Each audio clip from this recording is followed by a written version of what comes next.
a sbíráme humanitární pomoc pro zatopenou obec Heřmanice. Tuhle akci nepořádá žádná zvláštní organizace, pouze lidé, kteří se potkali na Facebooku se stejnou myšlenkou. Chtěli nějak pomoct. Na začátku všeho byl prostě ten nápad a umístění na sociální síť. A ozvalo se nám poměrně hodně lidí, tak jsme na to vytvořili skupinu. Pak se už jen přes internet domluvili, kdy a kde si věci předají. Když se na ulici další lidé dovídají o tom, že tohle auto poveze pomoc do postižené oblasti ještě dnes, okamžitě se přidávají.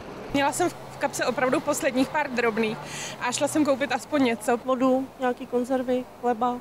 Balená voda, savo, toaletní papír, ale i lopaty, kbelíky nebo třeba oblečení. Všechno míří do stejného cíle, tentokrát do Heřmanic. Dostat se sem ale není lehké.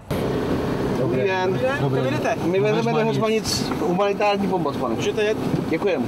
Normální cesta je ale zničená. Jestli mám tu pomoc, dostali jsme tady návrh odbočit na kulaťáčku doprava a dostat se k vám přes les. Před pár lety byla pod tímto kopcem třetí nejkrásnější vesnice v Česku. Teď jsou z ní podle lidí druhé troubky. Každé pomoci si tu moc váží.